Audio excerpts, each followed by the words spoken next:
안녕하세요. 군사돋보기입니다. 아마 이번 러시아와 우크라이나와의 전쟁에서 가장 이상하게 느끼는 점은 강력한 공군력을 가진 러시아가 전력에서 훨씬 열세인 우크라이나를 상대로 그다지 활발한 공격을 보여주지 않는다는 점일 겁니다. 하늘을 지배하는 최강의 제공 전투기인 미국 F-22조차 위협한다는 5세대 스텔스 전투기 수호이 57 펠론을 개발했다거나 수호이 75 체크메이트가 우리 한국의 KF-21 보람의 전투기 수출을 가로막을 수 있다는 등 여러분들도 아마 그동안 세계 최강의 공군을 가진 미국조차 위협한다는 러시아 공군기에 대한 온갖 이야기를 들어오셨을 텐데요. 급기야 3월 5일 우크라이나 총참모부가 밝힌 바에 따르면 이날 하루에만 우크라이나군의 반격에 당한 러시아군의 전투기가 10대나 격추되었고 지난달 24일 개전 이래 러시아군에 있어 최대의 손실을 기록했다고 합니다. 이날 우크라이나 측의 발표를 의심할 수 없는 것이 실제 여러 러시아군의 기체가 추락한 사진을 우크라이나 측이 공개했기 때문인데요.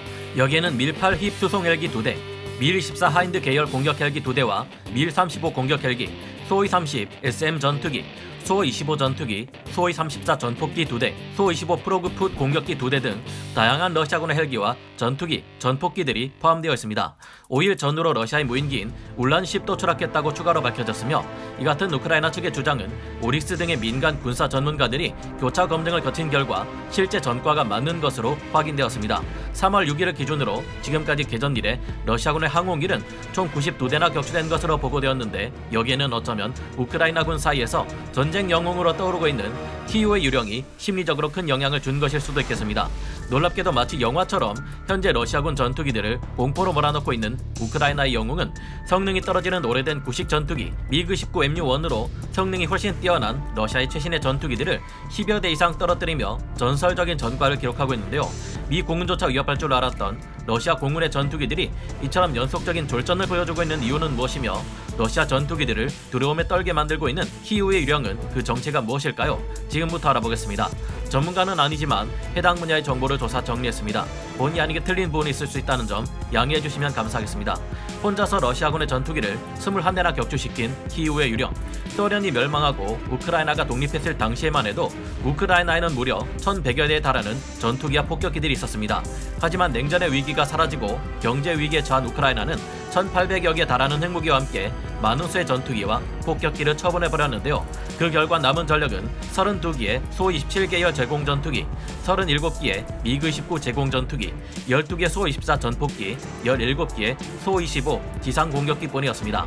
이중 공중전이 가능한 기체는 합쳐서 69대인 수-27 계열 전투기들과 미그-10기 전투기뿐인 상황이었습니다. 그나마 이마저도 꽤나 오래되어서 30년이나 지난 전투기들일 뿐이었죠. 도색을 보면 새 것 같지만 사실 도색만 그렇게 보일 뿐 내용물은 노후된 전투기입니다. 개전 초기 러시아 측에서는 이스칸데르 미사일을 328발이나 쏘아 우크라이나군의 공군기지와 활주로 등을 초토화시켜버렸다고 발표했는데요. 이 당시에만 해도 우크라이나 공군의 전투기들은 하늘에 떠보지도 못한 채 전멸한 것처럼 보였습니다. 그러나 제공권을 장악했다고 판단한 러시아가 전투기와 전폭기들을 들이밀어 보았더니 우크라이나군의 무시무시한 정체불명의 저승사자가 있었습니다. 키이우의 유형이라 불리는 이 조종사는 개전 30시간 만에 무려 6대나 되는 러시아 전투기와 공격 헬기 등을 격추했다는 놀라운 전과를 기록했다고 하는데요. 키이우의 유령이라 불리는 이 조종사는 러시아의 수-25 공격기를 2대나 격추시켰고 미그-19 전투기를 1대 격추시켰습니다. 또한 수-27 전투기 1대를 격추시켰고 강력한 성능을 가진 것으로 알려진 수-35 전투기까지 2대나 혼자서 격추시키는 놀라운 전과를 기록한 것으로 알려졌는데요. 공중 전투 능력이 없는 공격기인 수-25를 격추시킨 것은 당연한 일이지만 최신형으로 개량된 러시아군의 미그-19는 우크라이나군이 가지고 있는 오래된 미그-19 초기형과는 차원이 다른 성능을 가지고 있을 텐데요. 4.5세대 전투기 중 최강이라 불리는 수호이 35는 두말할 것도 없이 키이우의 유령이 조종하는 기체인 미그-19 MU1보다 훨씬 강력한 기체임이 분명할 것으로 평가되고 있는데 이런 전투기를 격추시키다니 정말 대단합니다. 최신식 레이더에 뛰어난 항전 장비, 전자전 능력까지 가지고 있는 수호이 35는 우크라이나의 미그-29가 날리는 공대공 미사일을 엉뚱한 곳으로 날아가게 만들 수 있는데요. 3월 3일까지 키이우의 유령은 러시아군의 전투기와 헬기, 지원기들을 모두 합해 무려 21대나 격추시켰다고 하는데 이 같은 전과가 정말로 사실일까 싶습니다. 키이우의 유령이 타는 기체는 바로 미그-29 MU1인데요. 기존의 노후된 미그-19 전투기를 오랫동안 운용하기 위해 우크라이나가 독자적으로 성능 개량을 추진한 첫 번째 기체입니다. 미그-19 MU-1은 NO-19 레이더를 탑재해 탐지거리와 처리 능력을 끌어올렸고 이스라엘과 프랑스의 항공 전자장비를 도입해 전반적인 성능 향상을 이룬 전투기인데요. 2020년대부터 최소 8대가 우크라이나 공군에 실전 배치되었고 현재는 MU-2 사양으로 개량을 준비 중에 있습니다. 하지만 이와 같은 개량이 엄청난 수준의 전투력 향상을 불러오는 것은 아닙니다. 오히려 영웅적인 항전을 보여주는 소량의 우크라이나군 전투기들은 그나마도 러시아의 장거리 대공 미사일을 피해 저공으로 밀려나 비교적 상황 인식력과 항속력이 떨어진 상태인데요. 그런데 왜 러시아의 공군기들은 키이우의 유령과 같은 우크라이나의 전투기들에 의해 그리고 우크라이나 보병들의 휴대용 지대공 미사일에 의해 격추당하고 있는 걸까요? 왜 러시아 공군은 우크라이나를 대규모로 공격하지 않고 있을까요? 러시아군은 무려 1,500여 대에 가까운 전투기 및 공격기를 보유하고 있지만 이상할 정도로 우크라이나에서 활약하지 못하고 있습니다. 우크라이나 공군은 가지고 있는 전투기를 모두 합해도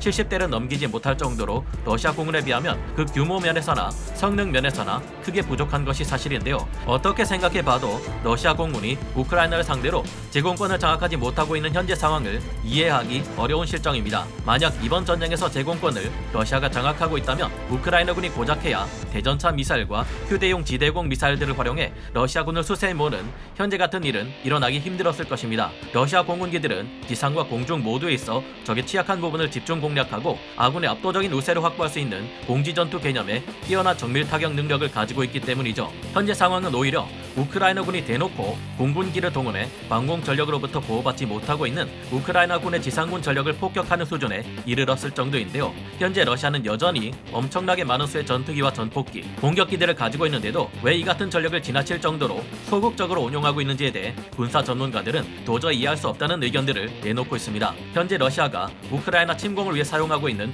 전투기와 전폭기, 공격기는 모두 합쳐 75대 정도에 불과한 것으로 알려져 있는데요. 그렇다면 아직 750기 이상의 전투기와 공격기, 폭격기, 그리고 공격 헬기들을 모두 합쳐 750기 이상의 공격 가능한 전력을 러시아는 전쟁에 동원하지 않고 대기시켜 놓는 중이라는 말이 됩니다. 러시아군이 이미 자국 군대에 피해가 상당한데도 불구하고 공군력을 적극적으로 활용하지 않고 있는 이유에 대해 전문가들조차 왜인지 모르겠다는 분석을 내놓고 있는 실정입니다만 몇 가지 추론은 가능합니다. 현지 시각으로 3월 4일 해외 군사 전문 언론 매체인 루시 ORG의 보도에서는 다음과 같은 분석을 내놓았는데요. 첫째, 만약 우크라이나를 돕기 위해 나토 공군기들의 간섭이 일어날 경우에 대비해 전투기 부대를 예비 전력으로 묶어두었다는 것입니다. 실제로 얼마 전 EU에서는 70대에 해당하는 전투기 전력을 지원할 것으로 알려졌지만 이 국가들은 만약의 사태를 대비해 결국 전투기를 지원해 줄 수 없다고 발표했는데요. 우크라이나는 이에 아쉬움을 표시했고 만약 러시아가 대규모의 공군력을 동원할 경우 이를 막아낼 수 있을지 불안한 상태입니다. 그러나 러시아 공군이 대규모 전투작전을 펼쳐 우크라이나 상공에 제공권을 장악할 수 있음에도 하지 않는 것이라면 이는 오히려 나토군에 대한 억제력을 악화시키는 것일 뿐이기에 이 주장은 틀린 것으로 받아들여지고 있습니다. 현재 유력하게 가능한 설명은 러시아 공군이 초기 작전으로 제공권을 확보하는 데 실패한 이유가 조기 경보의 부재, 부족한 조정력, 계획 수립에 충분한 시간을 들이지 못했기 때문으로 전문가들은 분석하고 있습니다. 즉 러시아 공군은 복합적이고 규모가 큰 항공작전을 수립하고 지시하고 출격시킬 구조적 역량을 갖추지 못하고 있는 것으로 보인다는 분석인데요. 러시아 공군은 2015년 이후 시리아의 복합적인 항공작전 환경하에 상당한 전투 경험을 쌓아왔습니다. 그러나 그 규모는 한 쌍이거나 4기의 공군기들이 소규모 편대를 이뤄 행해진 것일 뿐 수십 기에서 수백 개의 공군기들을 위험한 항공 환경 조건 하에서 운용하는 항공작전을 수립하고 지시하고 출격시키는 데 필요한 실용적인 경험이 부족하다면 어떨까요? 둘째로 러시아의 공군 파일럿 훈련 시간이 부족하다는 것인데요. 대부분의 러시아 공군 파일럿은 연간 100시간가량의 비행시간을 기록하며 그보다 적을 때도 많다고 합니다. 나토 회원국들의 경우 적어도 이 2배 이상의 시간을 비행에 할애하는데요. 미 공군이나 영국 공군 등 서방에서는 파일럿을 훈련시킬 때 불리한 기상 조건 속에서 저공으로 비행하며 지상 및 공중에서의 실제 위협 혹은 가상의 위협과 마주하며 주어진 시한 내에 5초에서 10초 내 타겟을 명중시켜야 합니다. 이에 비해 러시아 공군의 야전 훈련 소티는 대부분 통제된 환경 속에서 항법 비행을 수행하거나 허허벌판 위에 비유도탄을 발사하거나 지대공 방공망과 연계해 가상 목표물 비행을 수행하는 등 간단한 임무를 교육받을 뿐이라는데요. 만약 러시아 공군이 복합적 항공작전을 수행할 능력이 있었다면 수적으로 우세하면서 더 강한 무장을 사용하고 훨씬 최신 항전 시스템을 가진 전투기들로 우크라이나의 공군기들을 손쉽게 압도할 수 있었을 것이라고 합니다. 그렇다면 대규모의 러시아 공군기들은 우크라이나의 SA-11이나 SA-15 등 이동식 중단거리 대공 미사일망을 중고고도 상공에서 손쉽게 파악해 타격하고 우크라이나의 대공 미사일을 소모시키며 제공권을 빠르게 장악할 수 있었을 것이라고 루시 ORG의 보도에서는 분석하고 있는데요.